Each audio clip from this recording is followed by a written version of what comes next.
Ci sono degli episodi, e vorrei riferirne alcuni, che testimoniano quello che è stato il rapporto e la relazione tra Grazia Deledda e la comunità dei sardi, che dei primi tempi di Grazia Deledda a Roma, parliamo dal 1905, 1910, 11, attira l'attenzione di Grazia Deledda Salvatore Ruiu, che allora era un giovane poeta. La intervista a casa sua, in via Sallustiana.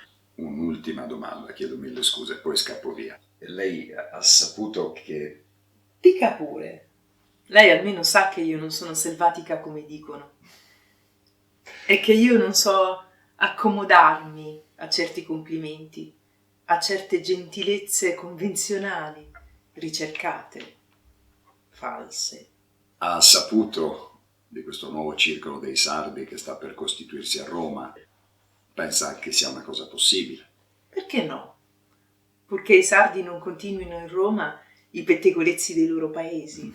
Veda, nelle famiglie che sono qui accade qualcosa di diverso dalle altre famiglie. Rimane sempre in esse qualche cosa di sardo. Non credo proprio, poi lei è così pessimista. No, non sono pessimista. I sardi che sono qui conservano sempre quel loro istinto di investigare la vita altrui. Raccontano tutto, sa? Non sfugge loro nulla. Hanno l'intelligenza acuta e uno strano spirito critico. D'altra parte il popolo sardo è un popolo giovane, è fatto per la lotta. I suoi sentimenti sono vigorosi.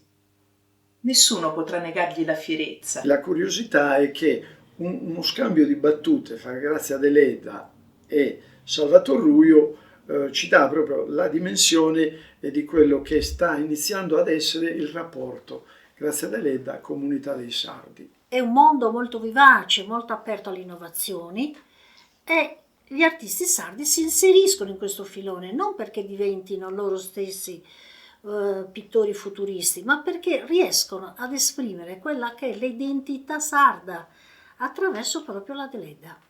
Giuseppe Biasi da Sassari, prima di arrivare a Roma, inviò alla Deledda una lettera in cui diceva espressamente che aveva bisogno che la Deledda lo mettesse in contatto col mondo delle arti per potersi affermare, perché era quella la sua passione, diventare pittore. A gennaio del 1900 Grazia Deledda si sposa a Nuoro e qualche mese dopo, a marzo, viene qui in continente, a Roma. Roma che era l'Eldorado, la città a cui lei aspirava, che lei amava nei libri e dove sperava di trovare la gloria letteraria. Qui a Roma scrive i romanzi più famosi, ma in contemporanea ai romanzi come Elias Portò, Lucani al vento, Marianna Sirca, dedicati alla Sardegna, scrive anche romanzi la cui protagonista è una donna che come lei si sposta dal paese per arrivare a Roma e a Roma incontrare il lavoro, la famiglia, spesso anche delusioni.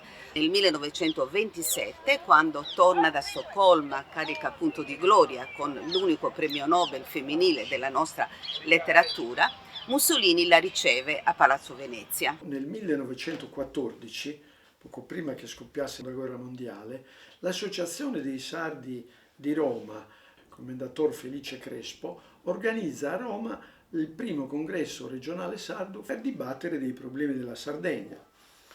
E in quell'occasione l'unica donna chiamata a far parte del comitato d'onore è Grazia Deledda. Attraverso la mia opera letteraria il quadro della mia vita può sembrare vasto e pieno di vicende.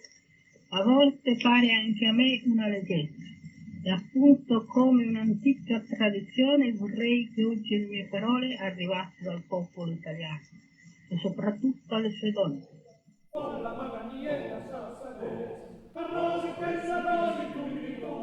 Si vive in suo mondo cosa dice, a